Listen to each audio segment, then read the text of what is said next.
in the interim. And with that, I hand over to you to take us through this morning.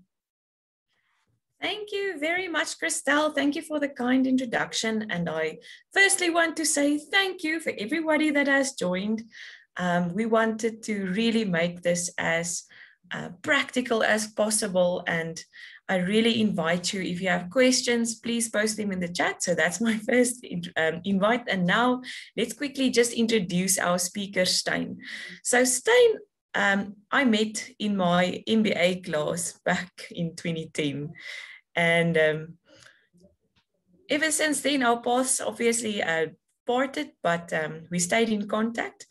And I always saw in Steyn, he was somebody that can do really wonders with online marketing. And that's why I asked him to present today. So Steyn is an Associate Director, Strategy and Special Projects at the Expo 2020 in Dubai in the UAE. He has worked internationally in multiple sectors, including advertising, management consulting, product development, and e-commerce. Steyn is an experienced international business executive and marketing strategist with a keen interest in leadership and management and noteworthy experience across the UAE, UK, Southern Africa, US, and Europe.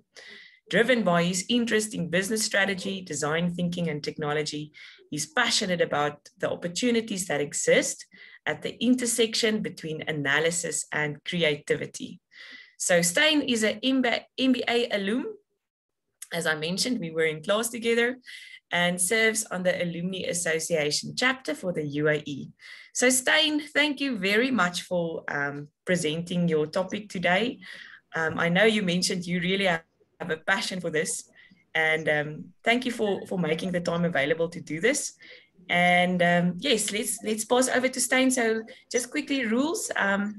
I'll ask everybody to mute. If you have a specific question, post it in the chat. We will be watching the chat on the side. So post those questions, don't hold back. I think Steyn will also be asking a few questions to be answered in the chat. Okay, Steyn, over to you. Morning, everyone. Thank you for that introduction, Alyssa. It's yeah, I still remember the days. Alyssa and I used to be in an MBA group together, the 3 pizza team. Long story, but anyway, it was fun times. I think about that back often. So today I want to take you guys through how to start a business online. And like Alyssa mentioned, like Christelle mentioned, I think it will be quite a good practical session, especially if you're an entrepreneur, but also if you are working in a big organization. It will give you a lot of insight in terms of maybe some creative ideas of how to take your current business online, perhaps how to expand it and how to scale it. Maybe before we move on, and just in the chat, and Alyssa is looking at the chat, and she will give us she will kind of just give an overview, but just by a show of yes and no, whom of you have an online business or have started an online business? It would be interesting to know. 2 yeses, so while 3 yeses, not yet. Yes. Christelle wants to. Lily says yes. Not yet. Martin says yes. So, okay. And Katlego has a hand up. Katlego, do you want to quickly share something? Might be or Katlego, are you testing testing the Zoom functionality? Maybe Katlego said yes as well by putting her hand up. Okay. So yes, so basically just a quick, I mean, I probably can't top what Alyssa said about me, but when I think about the MBA specifically, I always think of this Dilbert cartoon, which I always laugh at because it's like, I just got my MBA and I'm here to solve all your problems. and it's a nice kind of ironic look at the MBA. Currently, I work here in Dubai. I work at the World Expo, Expo 2020 Dubai, which will start from 1 October this year, and it will run for 6 months until the 31st of March next year. Obviously, with COVID, it was postponed, and there's a lot of work going in currently to make sure that it will be a very safe event, and it will be something phenomenal. And if you are able to come to Dubai during that period, I highly recommend that you do so. I know that there's currently travel restrictions and so on, but if you are able to come, highly recommend it. So if you are going online, the first thing that you need to know is that there's no real answer. Nothing is correct. Nothing is, it has to be this way or it has to be this way, because it all depends on what your strategy is and what your vision is.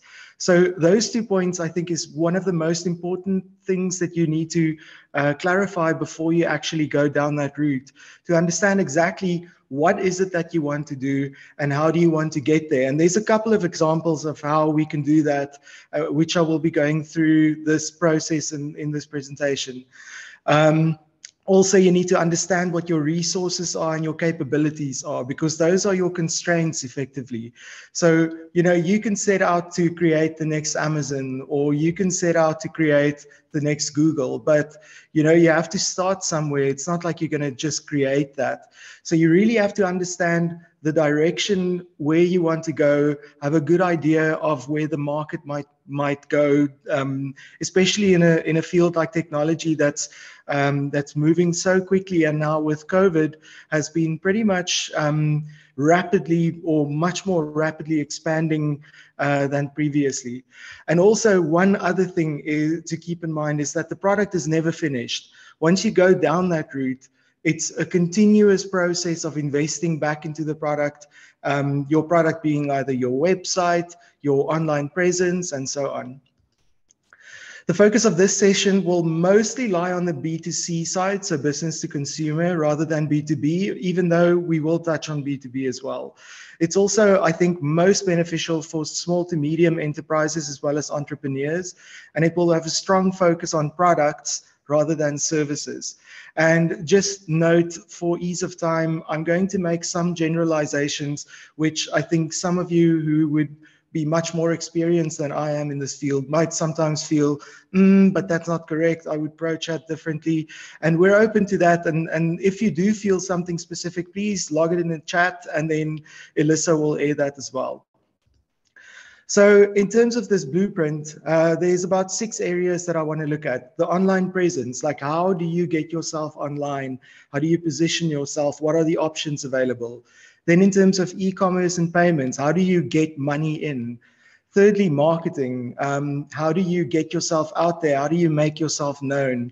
Delivery, how do you get your product to your customer? Customer support, something that can be very easily overlooked. How do you make sure that your customers are satisfied when something is actually delivered? And then lastly, we'll look at some B2B ideas and so on. So in terms of your online presence, 6 things that you need to keep in mind. Your brand. Your brand is super important because that's the personification of what you are online. Secondly, your business model, understanding how, you know, what is the product that you sell? How do you get it to market? Who are your customer segments? What are your activities? You know, what are the resources available to you? Who are your partners? What are your costs? What's your revenue model? All those things you need to know. Furthermore, maintenance requirements. As I said, the product is never finished. Your budget will constrain you in terms of what you are able to do.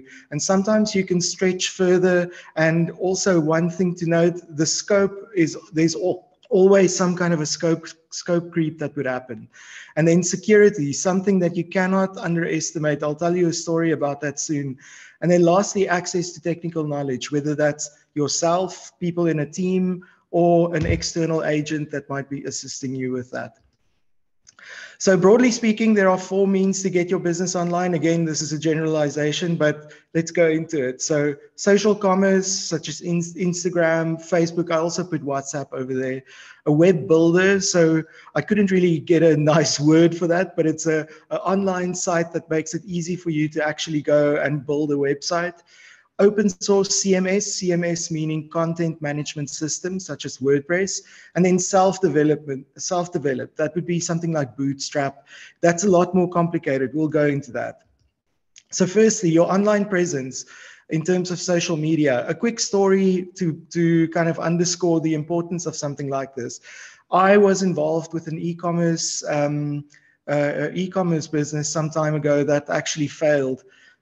What we set out to do was to build a supply chain within South Africa with local, especially Black designers and entrepreneurs who have products that they take to market. And we wanted to create the shop window for something like that.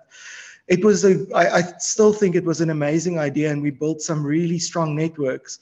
But we went out, we built a whole website around this thing. We invested a lot of money into it, and effectively it just became too expensive for us. We were making some money from it, but not enough to actually keep it afloat. Whereas if I take my wife as an example, my wife sells clothes online. She has a business called Lumi Kids. And it kind of started from the necessity where we had a lot of clothes from our kids who were growing up, and she started selling these clothes and kind of just started getting a feel for it. So what she did was she found, I don't even know how she found it, but she found people who produce clothing in Vietnam. And she started importing that clothing from Vietnam and selling it within especially the Cape Town area. And all she did, I obviously went and said, you need a website, you need this, you need this, you need to market like this, you need a P&L, all these things. And she just told me, no, just let me do my thing. And I let her do her thing, and it's still going very strong. So basically all she did is she set up a Facebook page, and she facilitates all the purchases through that, which would be cash purchases and card purchases. And I think that's a very important point to understand that, you know, you think big, but start small. Other things that I wanted to also mention over here is the same with my sister as well. She has got a business called Oh Yeah Kids, also sells designer items that people can buy, you know, and approached it in a similar way, but had a website with that as well. The best thing about this is, you know, you can immediately respond. You can set this up in just a couple of minutes. The commerce side of things can be built in. It integrates with other services, and it is mobile first. It's mobile friendly, which is such an important thing, because most people coming to your website, it will be about 80% of everybody that will come to your website via mobile.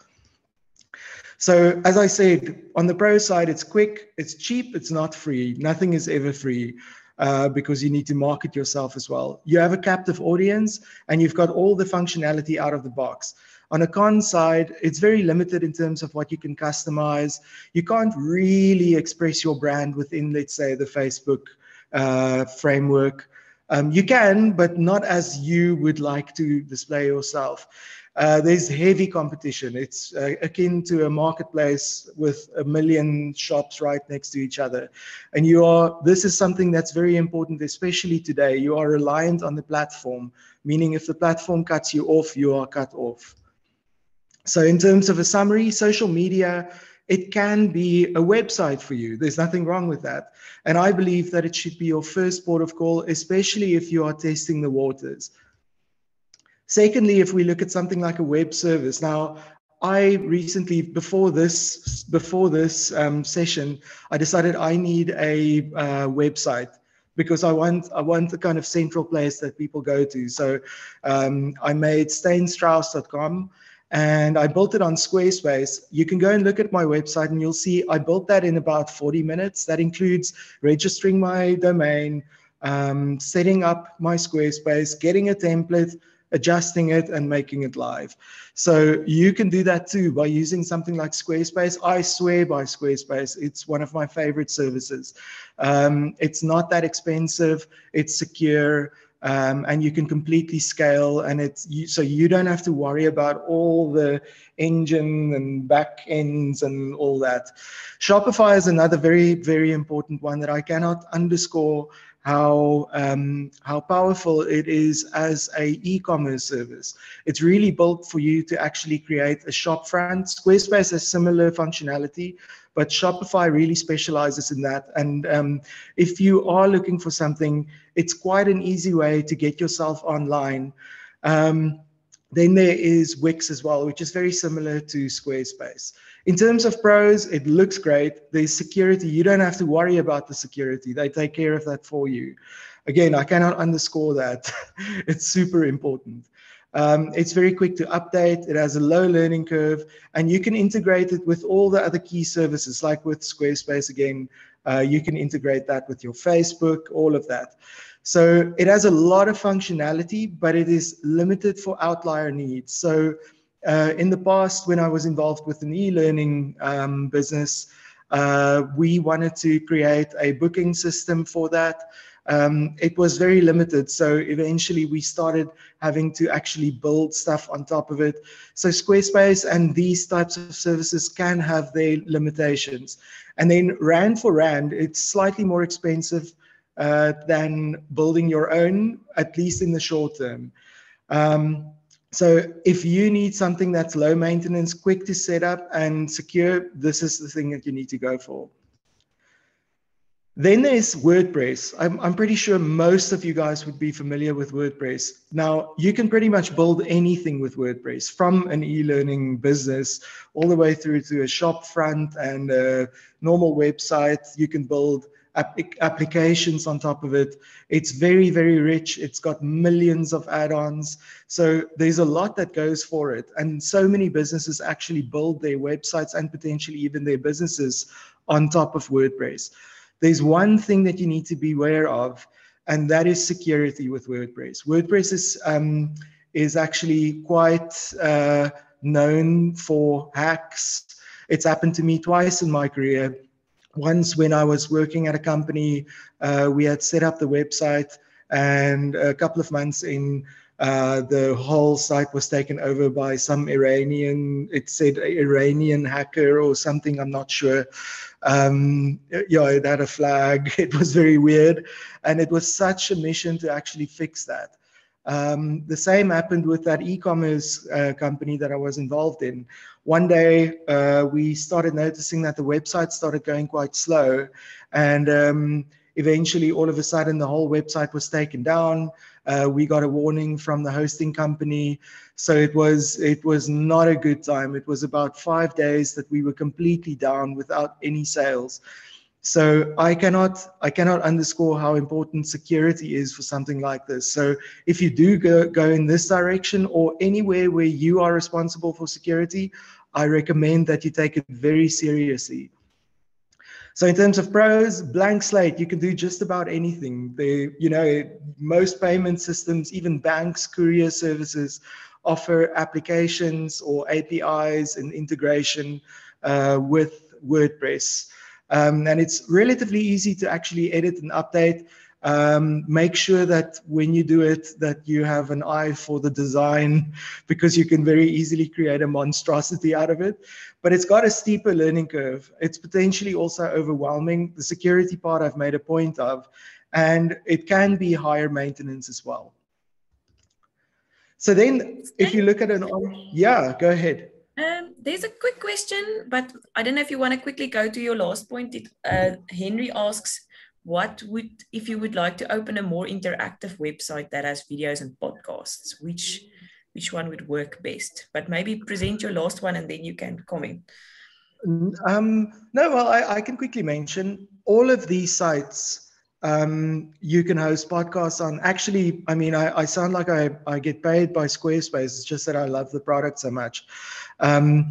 Squarespace actually allows for you to link podcasts with it as well. WordPress has many add-ons and plugins that allow you to kind of facilitate podcasts. And so all of these actually can host, really rich media. The question is more, I think, if you are looking, or let's say if you like to tinker and you like to build, I would go for WordPress, because you can kind of set the whole thing up. It's kind of like, building one of those model ships. There's a lot of fun in building the thing. But if you like to get something up nice and quick and you want it to look good, something like Squarespace is probably closer to it. And kind of leading on to that, if you really, really want to go crazy, you know, you can build the whole thing yourself. So you can set up your own server or use services like Amazon Web Services or Azure by Microsoft. There's many, many options available where you can host your site, or you can just use like a normal host, let's say like AfriHost or something like that. And then basically you can build your application on top of the server, and then you have a kind of client-side HTML layer on top of that, which would be something like Bootstrap, but basically what translates the technical side of things into something that somebody can interact with. And with this, I mean, this you can really build a lot on. You know, services like Takealot would, for instance, definitely have followed this direction. They would not go and build themselves on WordPress. Google, and so on and so on. And again, I'm generalizing here because it's a lot more complex, and there are many more people who know a lot more about this, which is why I don't go down this road. I would focus on this side here and maybe be a user. It requires dedicated programming resources. So if you don't have somebody in-house, you would probably need a development house that would assist you with that. The problem with it is if you start building this, you will almost never end. You will continue to build and maintain and build and maintain. So if you are using a development house, very important to keep in the back of your mind that once you've built the thing, the development house will most likely be maintaining that website for you, and it will cost you money on a monthly basis. So on the pro side, super powerful, and it can be a future asset. This is a product that you build, that you own, and that you can potentially sell, that becomes an asset on your balance sheet. It's got a very high barrier to entry. It's got high maintenance costs, long-term investment, and requires management of all those different aspects. So this is if you really want to go the tech startup route, and you really know what you're doing and you really have a good idea of what you want to build. But I think probably more importantly, building an asset, a product that you could potentially sell one day or that would have value, this is the route for you. So now I just quickly wanted to summarize here. So it pretty much goes like this. So from a beginner point of view, if you want to go on the social route, that's pretty easy to do. And then it kind of becomes more difficult as you go down. I would say probably a more accurate reflection would be if, you know, it's kind of, this one would even be here and this one would be there and this one would be quite complex. Okay, I think then there's e-commerce. Now, I probably don't even have to ask in the chat who does online shopping, because every single person does online shopping these days. Here in Dubai, it's especially like that. You know, I almost can't recall when last I actually went to a shop. If I need to get anything, I go on my phone and I go and I go to InstaShop or Now or something like that. I just order whatever I need from one of the many supermarkets around, and it gets delivered to me within 30 minutes. The same thing with anything else, you know, like I would with my Amazon, I subscribe to Amazon Prime. And if I need anything, I order it. I've ordered something the other night, and the next morning at 10 o'clock, it's delivered at me. So the world is really moving into that direction, and especially electronic commerce and payments. So important things to keep in mind when it comes to these payments is it's not always possible to link it to your bank account. So you would need something like, let's say, PayPal to facilitate that payment for you. Another thing is it can possibly be linked to your account, but it would require some form of integration. Another thing, and I don't want to go too jargony on this, but your conversion flow. So in other words, how do you get people to know about you? How do you get them interested in you? And then how do you ultimately get them to buy is extremely important, especially when the checkout is completely digital. And I think a way that you can think about this is if you walk into any shop, you know that the layout of that shop has been very carefully thought about. The bread is in the back, all of that. And your conversion flow, how people come to your website, browse around, and then purchase should be looked at in exactly the same way. The last point that you need to keep in mind is you need to be prepared to pay 2 to 3% of your revenues for digital transactions. So it can become expensive, especially when you start making more and more money.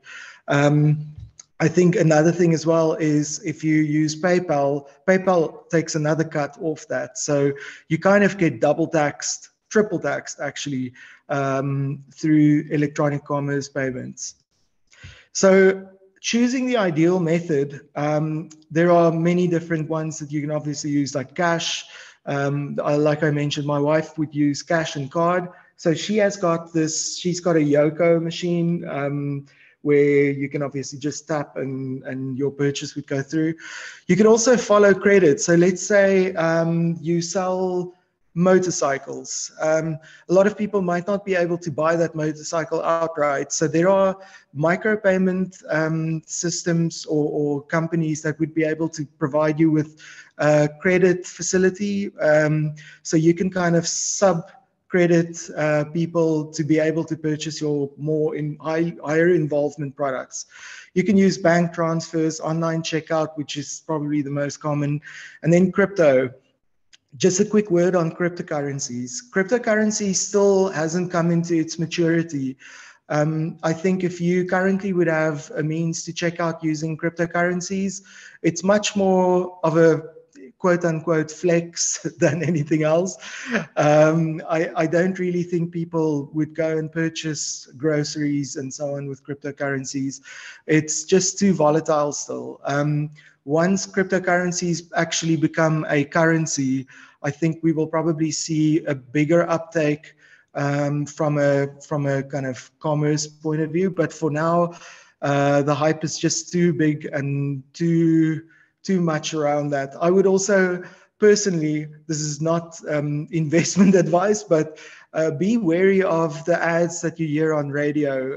When I was in South Africa recently, I see all of these cryptocurrency ads. I've got people like my mother-in-law asking me if it's a good idea. And the moment that happens, then I think, wow, okay, maybe we're in the dot-com bubble or something like that. But ultimately, it depends how you sell. So your billing cycle is also something to keep in mind. Many times, like let's say you sell a product, you would sell it once off. But a very important part, and most of these e-commerce sites actually allow you to do it, where you can do a once-off purchase, or you can have a recurring, so in other words, subscription model. And that could really, it's something that if you can crack that, it creates a much more sustainable business for you, because I mean, obviously what you are doing is you are creating monthly income from that you can build on top of. But it's very difficult because you have to rejig your whole value proposition to make sense on a monthly basis, which is why some time ago there was all the rage, these like boxes that you would buy with makeup in and so on. You would subscribe to that, or shaving kits, which I think has gone slightly out of vogue. But the recurring billing or subscription model is one that's very, very lucrative in the long run. Then when we get to marketing, now I wanted to kind of make a point around Dubai as well. You know, if you look at Dubai, a lot of people would say, you know, it's oil money. These people took oil money and that's why it looks like the way it does. And yes, I think to a certain extent it's true. But if you think about it, over a period of 30 to 40 years, maybe a little bit longer, but especially in the last 20 years, Dubai has managed to transition itself from a oil-dependent emirate all the way into a services industry, attracting people from all over the world to come and work here. And if you look at the city itself, it's much easier said than it is done to actually go and do it. Because if someone can give me $1 trillion, I would not necessarily know how to go and build a city and an ecosystem that actually works like this. And the point that I'm trying to make is I've been involved in projects where you get so focused on the product and making the product great that you forget about the actual marketing of the thing. The one thing that we actually did, and this is actually something that happened to me before, we built an e-learning system, and once the thing was done, we were all high-fiving and saying, hey, there it is. And then we're like, okay, but where are the customers? So it's kind of like, it's kind of this naively following build it and they will come direction without really thinking about it. Another thing that people don't often notice, you kind of think, oh, okay, if I'm on Facebook, I just make a post and I will attract people and so on. And that couldn't be further from the truth. Paid promotions is a must for consistent growth. Even if you make a small investment in something, because of the way Facebook obviously works on its algorithm, obviously it would build its algorithm to favor advertisements and promotions. So those types of pages and posts kind of get bumped up. So it's important to have some kind of an investment there in order to grow. Furthermore, your communication needs to be consistent. So in other words, when you market yourself, especially on social media, to have a kind of cadence, and your tone should stay the same as well, which is very important for you to understand from a brand perspective. And then, sorry, is there someone there? Okay. There was a question in the chat, maybe just about EFTs, or I made a comment actually, Steyn, just to say I personally don't like EFTs. But Martin said it depends on the product. It's still on the previous point, so I don't know if you can maybe just comment on the ease of the various transactions to get paid for your product. Yeah, I would say, in terms of ease for the customer, now let's say you don't have direct contact with the customer, online checkout for sure is the easiest. If you do have direct contact, I mean, a lot of people don't use cash at the moment or anymore. I know some people who do, I don't. So I use card quite often as well as something like Apple Pay, or you get Google Pay and Samsung Pay and all those as well, which can be very useful in terms of ease for the customer, ease for yourself as someone who accepts those payments. If you are able to link your bank account to your online checkout, that's ideal, because then the money goes directly into your bank account. But otherwise, cash and card is also fine. With cash, there's no cut that somebody takes, whereas with the card, credit card companies would take, I think it's again something like 2% or something of each payment that goes through. So you kind of pay more of a premium. Bank transfers like EFTs, I agree. It depends on what you sell. Like if I do, especially people who do services in South Africa, you would usually do like somebody who comes and fixes your plumbing, you would do an EFT. But beyond that, I also find bank transfers incredibly tedious to put in all of the account details. And here in Dubai, I'm with Emirates NBD, which is a bank. And with them, if you add a new beneficiary, you have to wait 24 hours before you can actually pay that beneficiary, which is a good security measure, but it's very painful when you want to pay someone because you kind of forget. So it depends. I agree with that. So, thanks. And there's another chat from Emerentia. She says she uses EFT to save on costs, but she has also lost customers because of the hassle. Okay, that's interesting to know.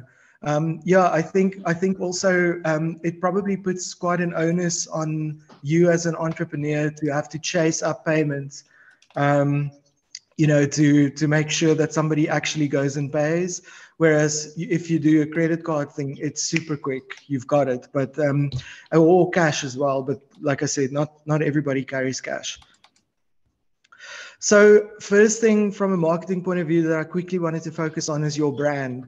I cannot I am a brand marketer. Brands for me is Okay, Chantel, like my super Anton so goed. Sorry? Dankie. No, I think that is an accidental chat. Okay. Okay.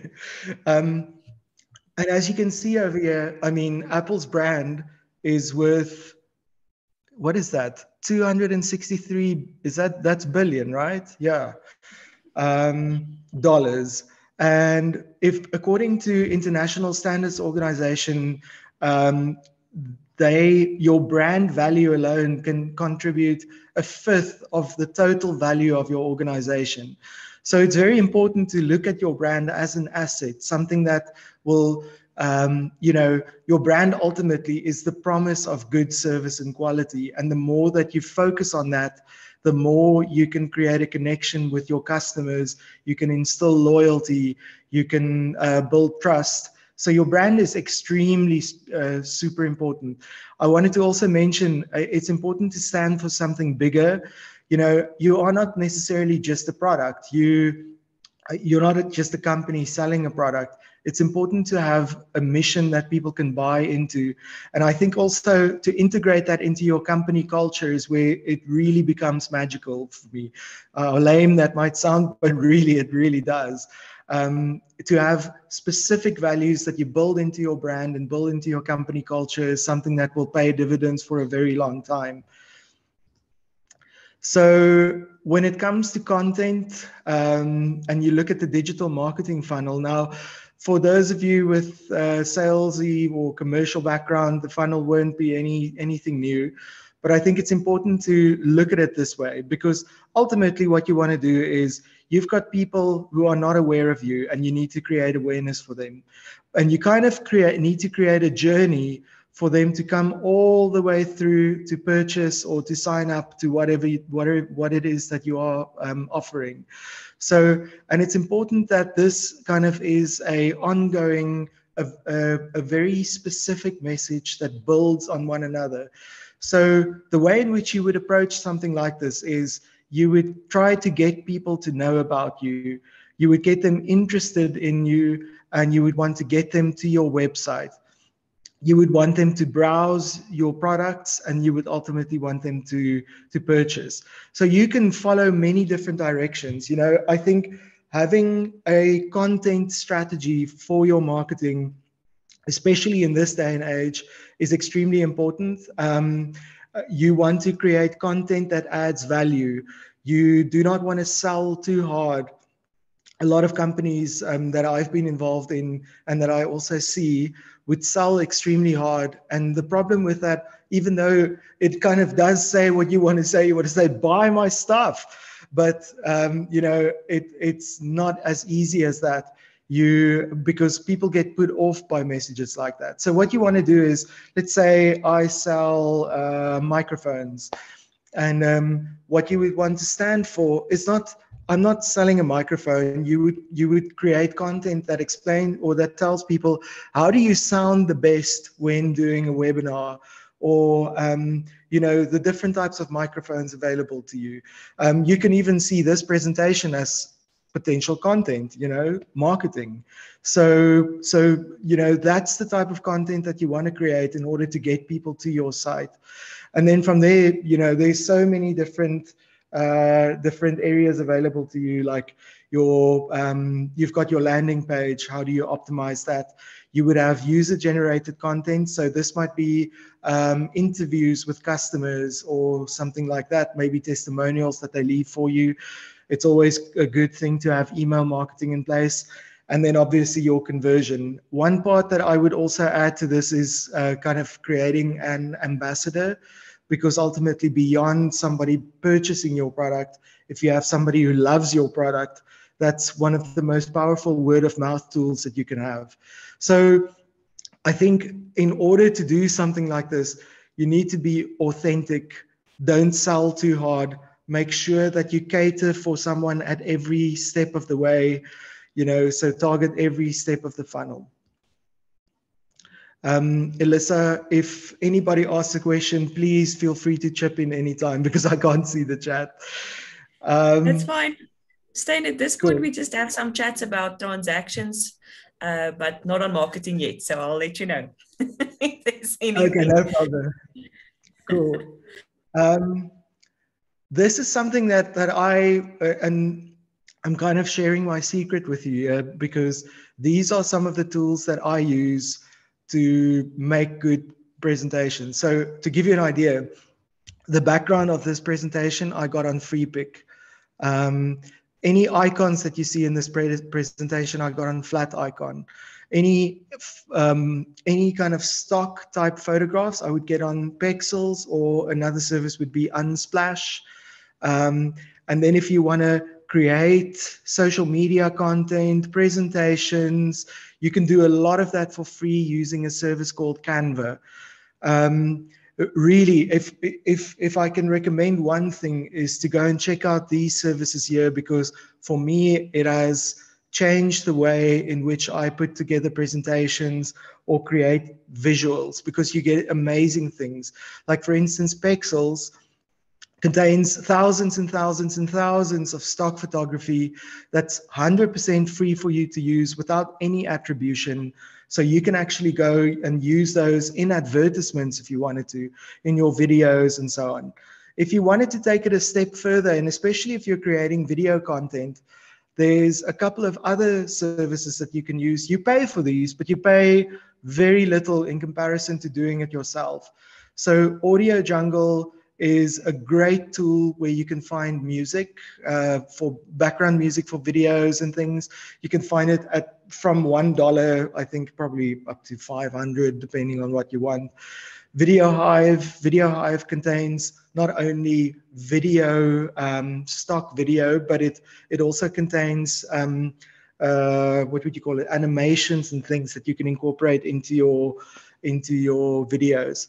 And then a service, there's a couple of them, but I want to highlight Fiverr as well. Fiverr is a place where you can find people who would, if you want a song done, you can find a freelancer there. If you want a logo design, you can find a freelancer there. Bear in mind though, you get what you pay for. So if you're going to pay $1, you will get $1's worth back, no doubt. But these tools I highly recommend. Please go and check them out. And if you want more of these, please feel free to reach out to me as well. You can find my LinkedIn if you go to my website.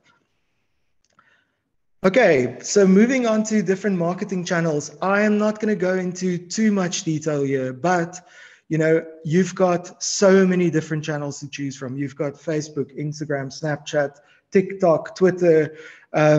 You've got all of these, and LinkedIn, tons and tons of platforms that you can use. Now, the way that I would approach that is understand who your customer is. If your customer is somebody, that you'd speak to in a more social or maybe in a family-oriented environment, Facebook would be nice for you. If you are very visual, if you portray your brand as very visual, maybe your products are very visual, Instagram commerce could work well for you. If you speak to somebody within a professional capacity or B2B, obviously LinkedIn would be an option for you. So, and then what I would do is I would really narrow down my channels to the key ones and focus on them and make sure that the quality I put out there is relevant for that specific community and, and kind of resonates with that. So you can use the same approach across, but it needs to be slightly adapted as well, because if you post, maybe something that is a post that you post on Facebook would not necessarily work on Instagram and would definitely not work on TikTok. So you really have to think about in what context you are speaking to potential customers and how you can initiate that. And again, don't sell too hard. You can integrate your products. So let's say you've got all of your products listed on your website. You can integrate that with Instagram. And then when you do a post of that product, it links directly back and somebody can actually purchase your products through Instagram, which is very, very useful. A quick other one that I wanted to highlight is getting on the map, literally Google Maps. So what I've highlighted here, Alyssa probably will recall this. This was one of our projects that we did, I don't know, 2011 or something. And we started a fictional company called Thanks a Latte, and kind of just wanted to show how it would be online, or how would you get online.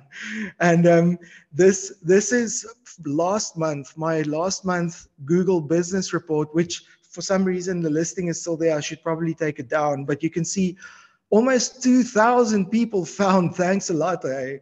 You know, when I was in South Africa, I would still get phone calls for Thanks a Latte. So if it's really important. I think so too. But if somebody wanted to start a coffee shop in Cape Town, it's in Adderley Street, supposedly, you're welcome to have this business account. You've got 2,000 people who will browse for you on a monthly basis.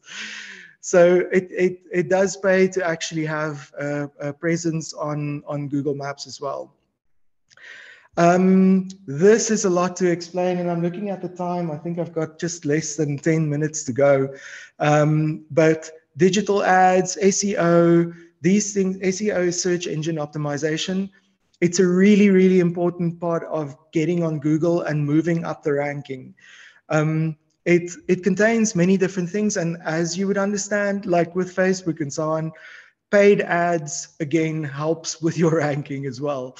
Sure, a paid ad actually will come up, not necessarily at the top. It depends what you bid relative to others, but your actual organic ranking, so the ranking that you do not pay for, gets influenced by how well your website's optimized, the social networks that you are on and linked to your site, how your web is laid out, the traffic that you get, the links that you link within your page and outside of your page, and other pages linking to you, and so on.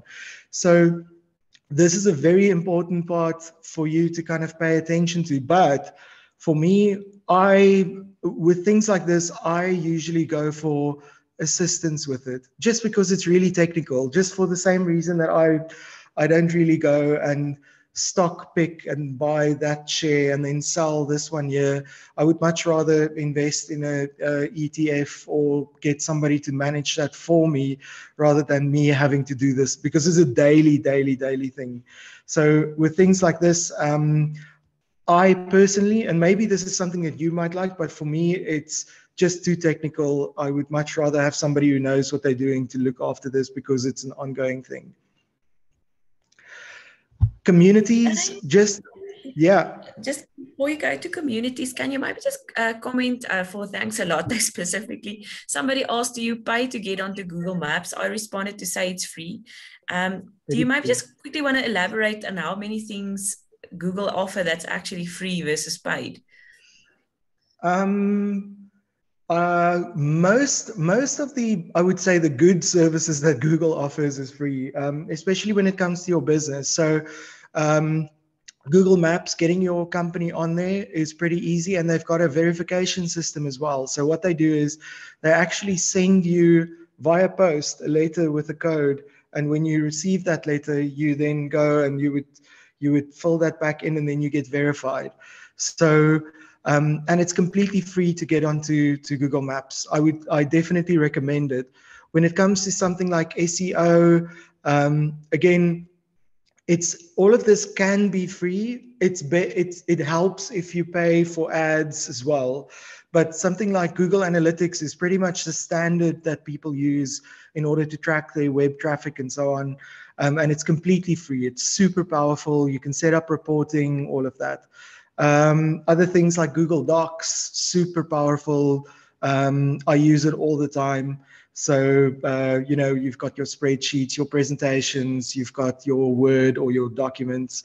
So there's a lot of stuff that you can do for free. And I think in terms of showcasing your business, definitely worth, I think even if you go to something like business.google.com, they have an overview of their business offering. I don't know if it's still like that, but I would say definitely getting yourself onto that map, and it's free, definitely do it.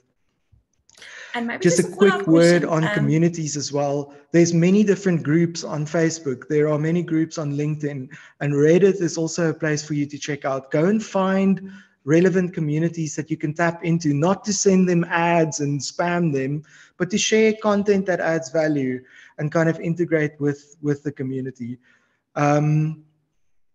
Like for instance, alumni associations, business councils, and so on, places where you can work and showcase what you do within a relevant community where it can add value. Delivery, I know I'm running out of time here, but delivery is, this is all about convenience and expectation. So you guys would know for sure things like Uber Eats. Over here, Deliveroo is very big. You've got services like Now, where you can order all of your groceries from. You've got Amazon Prime, and all of these things. What it comes down to is setting the expectation of when something will be delivered and making sure that you deliver on that, and making sure that it's completely convenient. So in other words, I almost don't want to speak to anybody. It just must come to my door and I need to get it. So what I would recommend when it comes to delivery, unless you are creating your own logistics network, definitely tap into one of the many courier services that's out there if you are looking to deliver something. And they usually have some kind of a tiered approach. We used to work with Aramex. Aramex was quite jacked for e-commerce, and they've got very specific packages tailored for startup entrepreneurs and bigger than that. So you can kind of get a package deal with them that's kind of tiered based on how many things you would deliver, and they take care of the whole courier process for you. So picking up the product from you and then delivering it to the customer. So it can be very useful to use something like that, and to have a trusted partner like someone like Aramex or maybe DHL can really help you in that process. And I would say never ever build your own logistics network unless that's going to be your business. That's a story for a whole other day. Quick one on customer support and invoicing. There's a service called Freshdesk. It's free, so free up until a point. But what's amazing about it is people can contact you on your website, so you might have a chat box, or people can actually go and they would, they can send you an email. And those things are then logged as tickets within a dashboard, almost like emails would be, but you can understand the process around that. And you can assign it to specific people within a team. You can, say which product this pertains to. You can track how quickly you resolve issues. It's a very valuable tool. I highly recommend it. Other things that you can use is for invoicing, for instance, QuickBooks, Xero with the X. Those are really useful kind of out-of-the-box tools that you can set up your invoicing with in order to easily invoice customers and then kind of track your ongoing kind of cash flow and so on. Now, just a quick one on B2B. So I wanted to quickly focus on 7 trends because we focus so much on B2C. I think service delivery is ripe for innovation when it comes to the kind of e-commerce side of things. Many of you will have even had your first experience with telemedicine. I certainly have, where I've seen doctors right from my couch, on my phone, had a consultation with them. So I think ways in which services can be delivered using a phone or using a computer, I think is very ripe for innovation. I don't think it's been cracked yet, and I think that's a space that will continue to grow. Account-based marketing, or ABM as it's known, is basically where you take a list of people who are potential customers, especially in a B2B context. So you might take a list of 20 companies that you are trying to sell to. Then what you do is you set up your ads and you target it to specific people and people in those companies, and you basically support your sales process with your ongoing highly targeted marketing to these people to kind of remind them continuously of what you're trying to sell to them and why, using things like content, maybe white paper, thought leadership.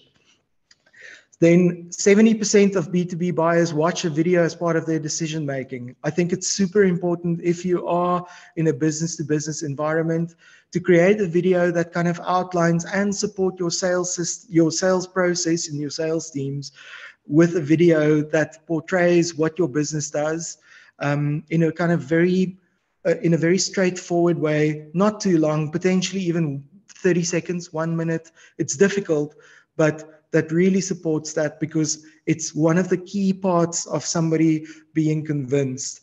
Podcasts, a very great way to extend your content footprint. And what I mean by that is if the USB Alumni Association had to take this as a video and then convert it into audio and then upload that audio as a podcast, you can actually do that.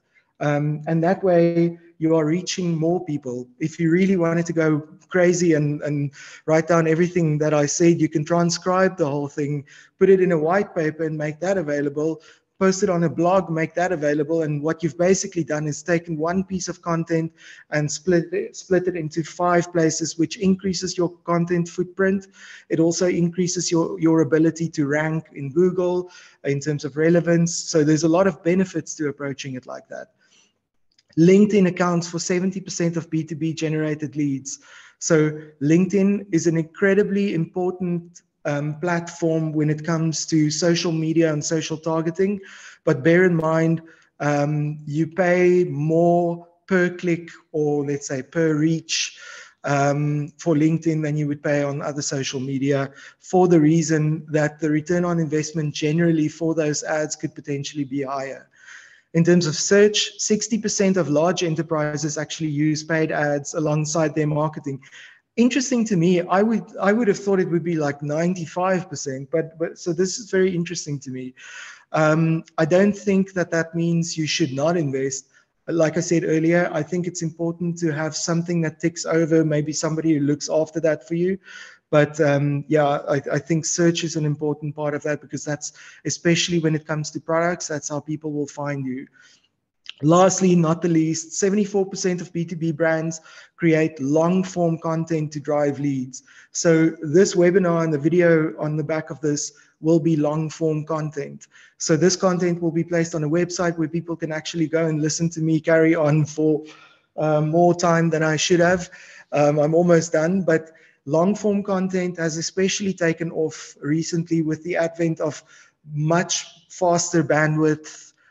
So people watch longer YouTube videos. People watch longer things on TV or on the internet. So in summary, just kind of to try and wrap all of what I've just told you into one, and I think we could probably speak for a whole day about this and probably rest on each topic for an hour by itself. But firstly, just understanding your vision and your goals. So going back to that example of what my wife does when she sells her clothes, she does not want to become the next Zara or something. All she wants to do is she wants a kind of steady means of income where she can sell the clothes, and for her, she knows that the social media presence is good enough. But let's say if she wanted to become the Zara and you base yourself only on the social media, very soon you'll start feeling confined into that space and you need to expand. So that comes back to those decisions that you can make in terms of, do you build it yourself? Do you go to something like Squarespace? Do you just have a social media presence? That all of that is determined by what your vision and your goals are. It's never free, so factor in how many resources you have. Even though you might have a social media presence, it really is never free. It always comes back to cost you something somewhere down the line, but it might cost you less. Then I would also recommend, don't try and create the Rolls Royce right now. Like think big, start small.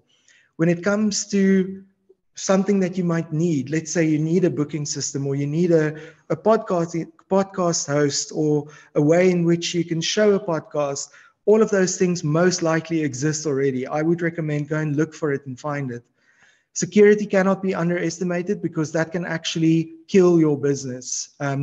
It can be dangerous for your customers, and it can also put yourself offline. So I think it's important to look after that. And then lastly, and probably the most important one, is customer service, making sure that you deliver on really good customer service, because that will keep people coming back again. Woo, I've now spoken quite a lot. Alyssa, You made it, Steyn. I did it. Do you want to quickly drink a sip of water?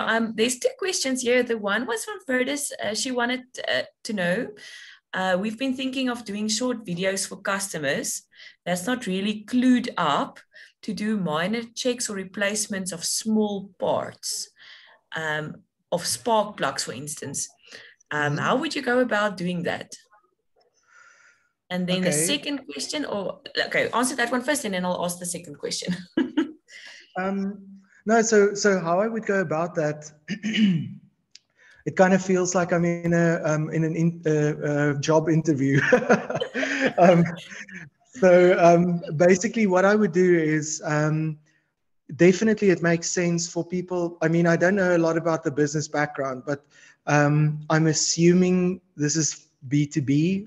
I don't know. Is it business to business or business to consumer? I don't know, Ferris might have to answer, but they want to explain how small parts should be replaced. So I'm thinking a little video probably that has to be probably uploaded to a website. Yeah, so I would say possibly the way I would approach it is I would have a help section on my website. And during the sales process, or especially once the sale has taken place, make sure that the customer knows that the help section is over there. And possibly what you could also give, if you sell whether you sell online or whether you sell person to person, give them a flyer or an email that tells them, hey, thank you so much for buying. Did you know, if you have any issues with this, go back to our website and go to our help section, mywebsite.com/help. And over there, what you would then do is just have a YouTube video. Make sure the video is nice and snappy. Perhaps in this case, break it down to like 4 or 5 points to say, step 1, do this, step 2, do this, step 3, do this. And then post it onto YouTube. Make sure that you add a little background music or something, but make sure it's snappy. So in other words, for each scene, make sure it's not more than 3 to 5 seconds. So make it nice, and especially unless obviously you need to show how something needs to go in and twist or something like that. Maybe I need to watch a video like that. I once saw a video of somebody knitting an entire scarf. It was an 1.5 hour long video, so not that. But wow. Okay. Okay. Then, Maritza, and by the way, Ferris confirmed it's for consumers. Maritza asked, what is your view of Etsy for selling of digital files? I think Etsy is a really good platform. Last time I was in South Africa, my take on it is that Etsy doesn't lend itself so nicely for South African entrepreneurs. I think you can sell on it, but for instance, I think things like the currency would be in US dollars, unless they changed it recently. I don't know. So I think it's a decent one, but in that case, if it is still the case where Etsy is very American, and then I would rather go for something like Shopify and maybe sell it over there. The downside to that is that Etsy has a built-in community. So yeah, I think unless there's some kind of an alternative in South Africa, like what Takealot would be to Amazon, I would probably lean more to having my own shop, but the community part of that is quite a nice part of Etsy. And I think also the type of consumer that visits Etsy has a very specific expectation for, crafted products and things like that. Great, thanks, Steyn. I just quickly want to ask in the chat, there's been a lot of accolades. Steyn, everybody says thank you very much. I see Nondumiso says thank you, it was very informative. Henry said, here's a question. For someone interested in opening a sports kind of website, what would you recommend? And he also said thank you, it's very informative. Okay. Sports website, I think from a sports point of view, the competition is there's quite a lot of competition. So I would make sure that start maybe with a specific focus. Like it might not be as specific as rugby shoes, but something specific that you can build on and kind of branch out from there, something that you can control and make sure that you understand what the customer need is. I think if you go far and wide, let's say if you wanted to offer every potential sporting good that is out there, you will very quickly run into competition with things like Sportsman's Warehouse and so on. So I would say, especially if you're starting it up, focusing and then building on top of that. What I would use is I would go back to something like Squarespace, Shopify, or perhaps WordPress. To put that together. Probably Shopify and Squarespace would be the most easy way to get it out there. And something like that. I think that's how I would approach that. Thanks, Steyn. I just want to check if there's any other. Okay, so there's a lot of people asking, will the recording be shared? Yes, the recording will be shared. It is being recorded at present, and now I can see myself. Sorry, I'm trying to unshare my screen. I don't know how to stop. So no, it's fine. Thanks, Steyn. So yes, the recording will be shared. Usually an email is sent afterwards with a link to the recording. And then thank you very much, Steyn. Thank you for this very informative presentation. I can see from the chat that everybody said thank you. It was very informative. They want the recording to be shared. I think you made it very practical for us to make it work for ourselves.